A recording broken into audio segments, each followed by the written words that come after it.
El otro día vi un video tuyo donde hablabas de conspiraciones light y dijiste que el patriarcado a veces parecía una. Si eso dije, me equivoqué. El patriarcado es en gran medida una conspiración y no tan light. Te voy a decir por qué.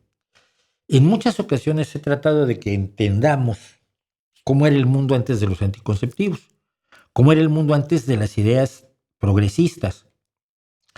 Y no es que hubiera una conspiración para mantener a la mujer en una situación de sometimiento, es que no había de otra. Y las mujeres en general lo aceptaban y era lo normal, no era una acción, no había reuniones de la organización secreta de los patriarcados con bigote que se reunían los jueves de 10 a 11 para planear cómo mantener sometida a la mujer. Eso no pasaba. La mujer estaba sometida sobre todo por la cuestión de la reproducción. Y las iglesias asumían que la reproducción era la función más importante de la mujer y por lo tanto las religiones así lo desarrollaban. Cuando descubres que pueden las cosas ser distintas, hay que empezarlas a ser distintas y en ese sentido el feminismo es fundamental porque rescata el derecho de la mujer a participar en la vida en la vida social, política, económica y de todo tipo, ¿no?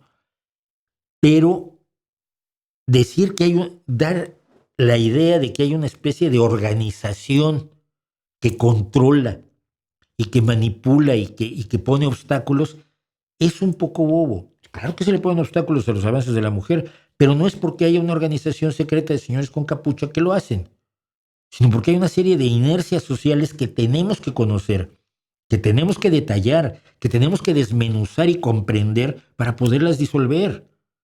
¿A qué le tienen miedo algunos? No sé, que no, las mujeres de mañana, que sus hijas no sean como fue su mamá. Pues mira, hay que enseñarles que es un avance que sus hijas no sean como fue su mamá. Que no vean el mundo con la visión de la mujer sumisa, de la mujer abnegada, de la mujer que está allí para la familia, para los hijos y no para ella misma. Y que en una nueva circunstancia los hombres y las mujeres tienen que trabajar igual por la familia, etcétera, etcétera. Pero no puedes hacer todo eso si partes de la base de señalar al otro y decirle que es parte de un grupo malévolo, que es el enemigo. No es el enemigo forzosamente. Lo sabrá que son muy miserables.